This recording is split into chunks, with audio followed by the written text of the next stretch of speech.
Yo, what is up, everybody? And welcome back to another Madden 24 online CFM game.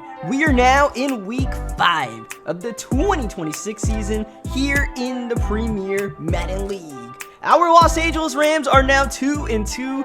As I mentioned in the previous video, we ended up missing the week 4 game against the Arizona Cardinals. I feel like I'm reading off the script of the previous video because I said the same thing about our week 2 game against the San Francisco 49ers. Like that 49ers game, this ended up being a fair sim where our CPU team had just as much of a chance to win as the Cardinals CPU team, but once again, our CPU came up short, so we are now 2-2. Even though we're undefeated in games played, we have a 500 record entering week 5 against the Jacksonville Jaguars. And you guys see not really any impressive numbers in this game, but you will notice that the undrafted free agent quarterback Graham Mertz ended up starting the game for us. Of course, Jalen Henderson got injured in the last game we played in the victory over the Tampa Bay Buccaneers. Jalen Henderson is still out for one more week, so we're going to have to roll with a backup quarterback, but it's not going to be Graham Mertz. I just put Graham Mertz in there for the sim. We're actually going to start Tyree Jackson, the man who closed out that week 3 game against the Tampa Bay Buccaneers. A little bit up and down, but he did have his moments, and we'll see if Tyree can hold the fort down to get us back to an over 500 record. As you guys check out the Jacksonville Jaguars, they're 2-2 entering this week's game, and definitely an unknown opponent. We haven't played them yet. We haven't played this user yet, so we're gonna have to field them out early on in the game and then try to attack from there. And of course, with a backup quarterback, we're gonna need our defense to step up. Good news, offensively, we are getting a star player back in Julian Fleming. As you guys may remember, Julian Fleming got injured in week 1 against Seattle early on a kick return. He is back, and he will no longer be returning kickoffs because that's just too much of a risk to put a starter back there to potentially get hurt, and Fleming is important to our offense. Here we go. We are underway for week 5 action in Duval County, and we'll see what this explosive Jacksonville Jaguars offense can do. They've got the weapons that you know in real life. Trevor Lawrence, Travis Etienne, Evan Ingram, Christian Kirk. As you see, Connor with the carry here. Connor outside away from Bo Braid. And Snoop Connor is not one of those weapons we were talking about. Now Etienne's back into the game as DJ Chark with the grab. DJ Chark, a former Jaguar, back in Jacksonville. Here's a bomb to the end zone, and it's caught by the rookie Luther Burden. He beats Kobe Durant on the play, and Jacksonville is quickly on the board with 7 points after the PAT.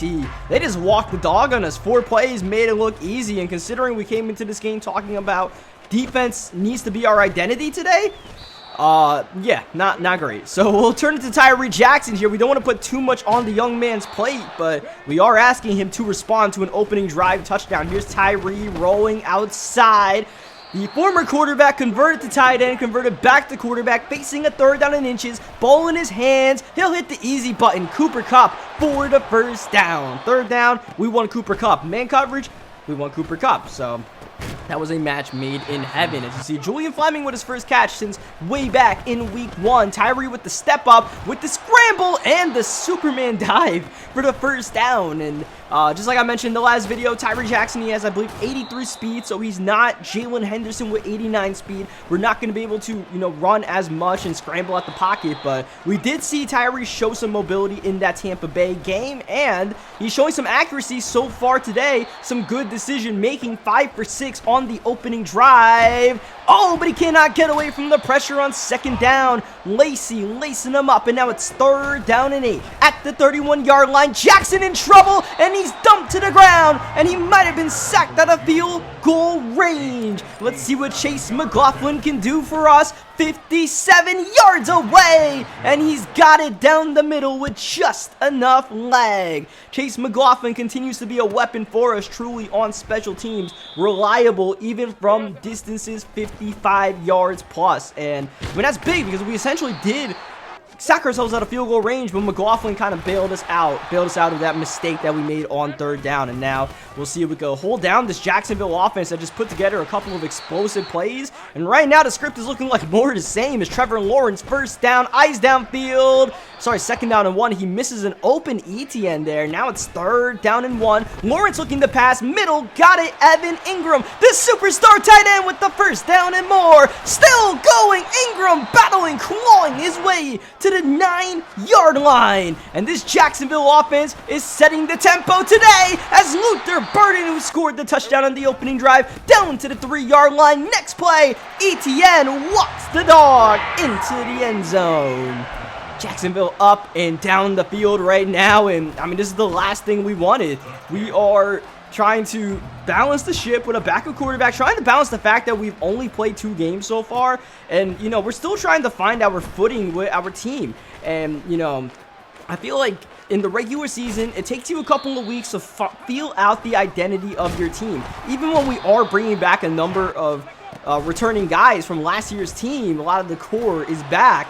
I feel like it still takes a couple of weeks to just feel out what you like, what you don't like with a squad. And with us missing 2 games early in the season, maybe by week 5 we're done with that feel out process, or like towards the end of it. But we're currently in the middle of that right now, and it seems like defensively is where we're really feeling out what we got to do with this team, because you know, running the ball too easy, play action was too easy, so we're gonna have to adjust on the fly while trying to keep up offensively. Third down and 9. Tyree Jackson with the drop back, the fire. Fleming, both feet in bounds for the first down, and Tyree's accuracy is very impressive so far. I mean, it's gonna come and go at some point, but right now we're enjoying the flow while we have it in our favor, as unfortunately we get sacked on first down. So now it's another third down and long for the backup quarterback. 4-man rush, not getting there.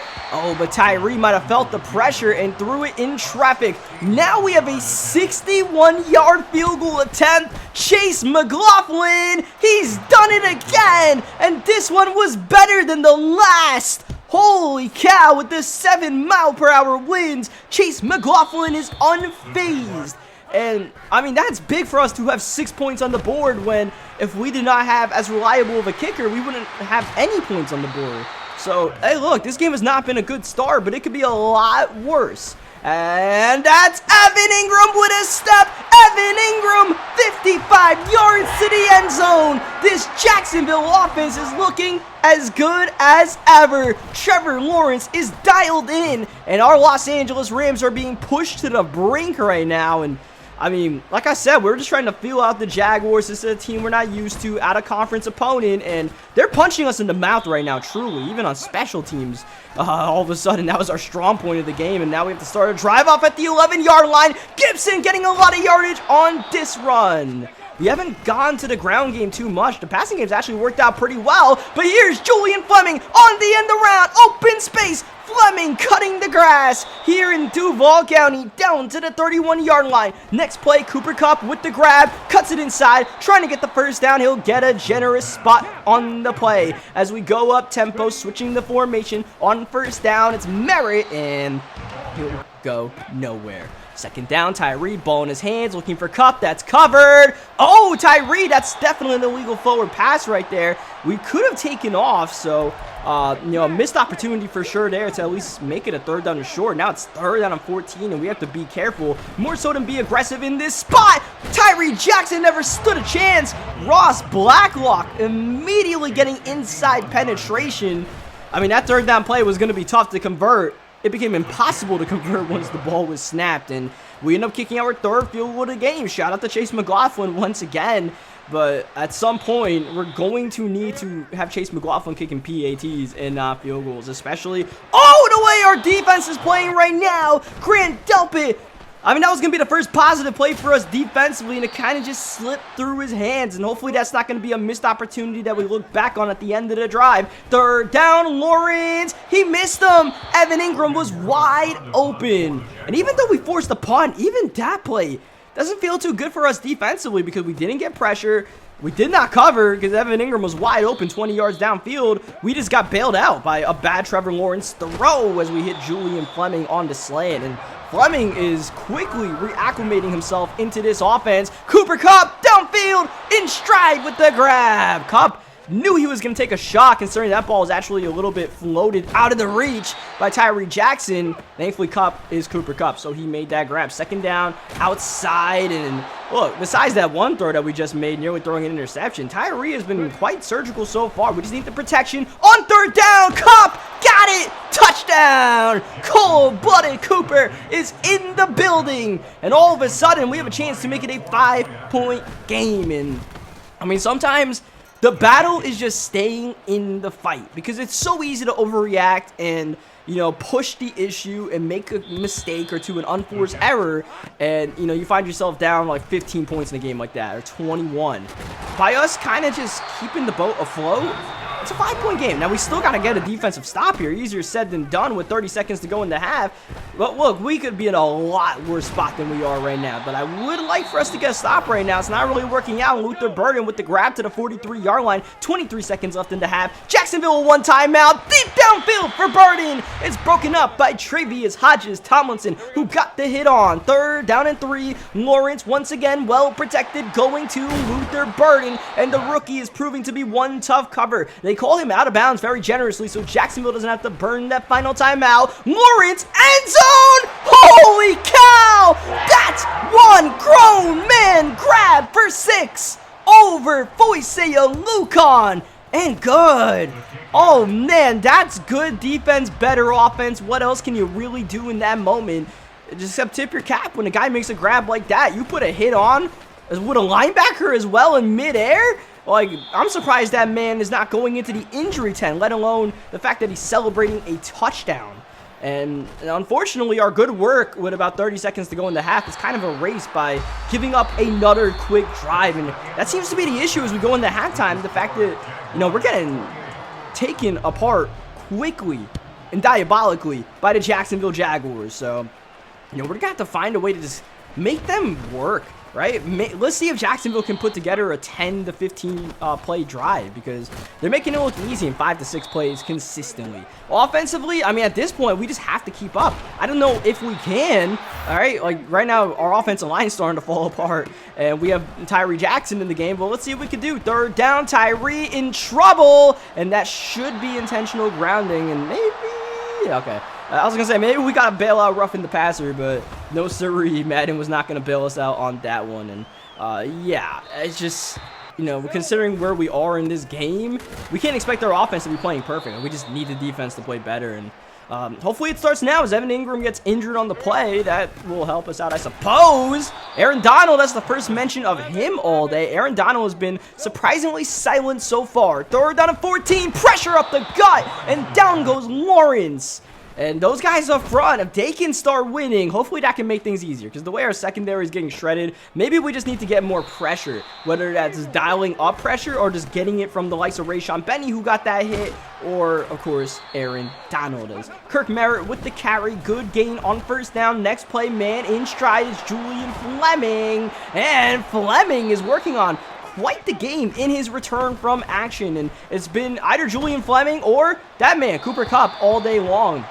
Unfortunately, that was Tyree Jackson with a missed throw. Like I said, we're going to expect that to happen eventually. We're never going to get a perfect game from a 67 overall quarterback, a former tight end. But we do need him to get at least 5 yards here, going in the flats, going to Gibson, who had to outstretch to make that grab. Thankfully, Antonio Gibson, a good receiving back, was able to extend, make the grab in stride, and get that first down. As you see, we actually, oddly enough, just benched our right guard because he has given up a bunch of pressure. My opponent actually paused the game, and I was like, all right, Kevin Dotson, like, I've seen enough of you today, truly, because Rouse Blacklock has 3.5 sacks, and it's all come on Kevin Dotson's watch. So even though we're putting a lower overall there, like, I don't know, man. I feel like there's some psychological madness to it as we get Julian Fleming on the end around, journaling by Cisco down to the 12-yard line. Fleming is providing the spark we need today. Here he is. Why not give him the ball in open space? Let him create a gain of 5. Next play, RPO. Gibson inside.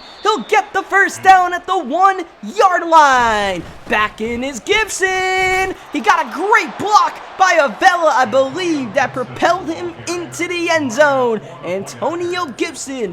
And once again, Chase McLaughlin have us back down 5. And it's just like, we're staying afloat. We're staying afloat. We just have to force that one mistake from Jacksonville. For the Jaguars, this has to be frustrating because this should not be a 5-point game. They are thoroughly outplaying us, but we're just pesky right now, sticking around in the ball game and making Jacksonville have to play a near perfect game to win. But that's what we want to do, right? We want to force the issue there. It's just defensively, like I said, we have to keep the ball in front of us. These 8 to 9 yard plus gains every single play. The fact that we can't tackle ETN here, it's a bit deflating right now as Travius Hodges-Tomlinson actually gets injured on the play. That's going to throw the rookie Azariah Thomas into the fold as Lawrence man open. It's Luther Burden again. And it's been a burden trying to figure out how to guard Luther so far today. Lawrence end zone wide open. It's Croft. It's a touchdown. Trevor Lawrence continuing to dissect the Rams defense with ease. And I mean, I'll be honest, man, I don't know when is the last time, if ever, our Rams defense has been shredded quite like this. And I mean, Trevor Lawrence is going to town right now, and I don't know if we have an answer. The play action game has been burning us. These medium length throws have been absolutely killing us all game long, these 15 to 20 yard plays, and we just have no answer for it right now, truly. Like, we're going to have to really start taking chances defensively to maybe have a chance at getting a stop. And then once again, offense, I mean, Tyree Jackson, I feel like, is out punching his weight right now with what he's doing with this offense as we enter the fourth quarter. But we need more. We simply need more for a chance to win today's game. And we'll see how much more he has to give us. First down, that's a throwaway by Tyree Jackson. Sorry, second down, a throwaway. That's going to bring up third down at the 8-yard line. Potential 4-down territory. Pressure's picked up in traffic and picked off. Johnson's got the theft as we were trying to target Julian Fleming. And I mean, that was finally the straw that broke the camel's back. And I mean, maybe the second mistake Tyree Jackson's made all game long. And like I said, man, it's just Tyree Jackson's doing what he can out there, right? We're doing what we can. It's just at some point, the defense is putting us in a position to play near perfect offensively. And it's just, that might have been the one mistake that we couldn't make in this game. But let's see, third down, can we get a stop? Lawrence down low, going to Burden, and oh man, number 3 has to be covered at this point. You see Trevor Lawrence's impeccable stat line. 345 passing yards, 4 touchdowns, and adding a little bit more on that jet sweep. Here's ETN second down with the run. And Jacksonville hasn't ran the ball much. They haven't needed to run the ball much. And they probably don't want to run the ball too much into Aaron Donald as Joe Alt, the offensive lineman, injured on the play. Here's ETN on the carry. He'll go down at the 19-yard line and bring up another third down. Another great opportunity for us to get a stop here. RPO. Shark brought down by Alucon, but there's a penalty, and it's a face mask on Foyce Alucon, which is befuddling because I don't have my strip ball and aggressive. Foyce Alucon, one of our highest overall players on the team, just simply made a mistake. And that was our chance to get off the field, keep it a 2-possession game. Now, Jacksonville burning the clock, trying to punch it in. ETN down a yard short. Number 1 to the 1-yard line. Lawrence, he has the ball to try to finish the drive. Third and goal. That's intercepted. Bo Braid got it. Bo Braid out the end zone and taking off. Shot out like a cannon. Lawrence has to get him. Sunshine falls behind. It's a runaway train. Next stop, the end zone. Bo Braid just flipped the script here in Jacksonville. This game was done and dusted, and now the Rams are back within 1 possession. Bo Braid coast to coast as Chase McLaughlin on the field to make it a 5-point lead once more with 3:23 remaining, and we have the onside kick team on the field. The Jaguars are not calling a timeout. Let's just put this up and see what happens. McLaughlin is grabbed by Deion Jones of the Rams. And now all of a sudden we are in business with a chance to take the lead on this drive. The onside kick decision pays off. Second down, here's Gibson on the run. Gibson a first down to the 41-yard line, and time is not an issue at all. We can just leisurely stroll our way downfield, or Antonio Gibson can just put the pedal to the metal, drive us to the 25-yard line. Gibson another carry on first down, and at this point, we actually want to slow the pace of this game down a little bit because we don't want to give the ball back to the Jacksonville offense. So 2nd down and 9. Here's Tyree. Outside, man open. Fleming got to stay in bounds. Maybe get the touchdown. Julian Fleming down to the 3-yard line as we put on shoe clock. Jacksonville not calling the timeout. 1st down at the 3. Gibson with the carry. He shimmies. He shakes. He scores. The Rams on top, but the play is not going to count. A holding penalty brings us back to the 13-yard line. Fleming jet sweep, in trouble, and down he goes. Now we're back down by 5. Jacksonville burns their first timeout. We're at the 14-yard line. 4-down territory. Tyree Jackson going to the rookie, R.J. Maryland, who stays in bounds but brings up a 3rd down and goal at the 7. Timeout number 2 by Jacksonville. Here's Tyree. Quick throw outside. Mike Evans driven out of bounds. 2 yards short by Antoine Winfield Jr. This might as well be 4th down in the game. Tyree out the spread. Throwing and incomplete. Going for Cooper Kupp, and he's denied. Andre Cisco with the bat down, a turnover on downs from his own end zone. ETN trying to get a 1st down. We have over timeout, so the game's not over yet, but we need to get a stop. 2nd down, ETN away, and he's got the 1st to call game. We do not have the timeouts to stop Jacksonville, though they are trying to run a play here, so let's see if we can strip the ball, do something special. That's not going to happen as our Rams burn a timeout. Just in case Jacksonville wants to run another play, we'll call that timeout to try to tempt fate or put some temptation into them. It's not going to work out, though. They eventually realize, oh yeah, we could just kneel the ball. Jimmy G bended a knee. GG's. The Jacksonville Jaguars survive a wild one and get to a 3-2 mark. Meanwhile, our Rams, the inverse of that, we moved to 2-3, and man, what a game. I was, I mean, we were in a great position to steal that one, and we had the lead momentarily before the penalty took it away from us. We were in the perfect position to absolutely steal that game. We did the onside kick just because I didn't trust our defense. So I was like, you know what? Let's just go for the onside. Worst things worse, you know, we could try to hold Jacksonville to a field goal and it's an 8-point game. But the Jaguars, I don't know why he didn't call a timeout. You got to call a timeout in that spot. And, you know, went off the hands of his backup tight end or something. We got the recovery. And we did everything right to march downfield except the penalty at the end. And then the 4th down and goal play, I mean, that was on me, I guess, because we could have ran a better play. I just tried to get it to Cooper Kupp. I tried to get it to our offensive superstar and maybe force the issue a little bit, just calling that play for Cooper Kupp instead of, you know, looking at the defense and maybe trying to do something else. But, I mean, the fact that we almost came back in that game, it just didn't feel like a game that we were capable of winning, right? We were just not playing well in that one. And if we would have stole that, oh man, we would have been jumping for joy. Instead, it's to the drawing board now, right? You know, it's our first real loss of the season, and you know we got to look in the mirror and see what we did wrong, especially defensively in that one, because we got shredded up big time by Trevor Lawrence. At least offensively, we'll have Jalen Henderson back, but like I said all game long, man, that game was not on Tyree Jackson. He did what he had to do. It's just, you know, just a couple of circumstances, man, and even after all of that, we still came close to winning the game, which is a positive, man. We are that close to winning a game on our bad days, then hopefully our good days are great days, and we can have a great day next week against the Cleveland Browns. So on that note, leave a like on the video if you guys enjoyed what you guys saw today. Subscribe for more Madden 24 gameplays, and I will catch you guys next time. Thank you, as always, for watching.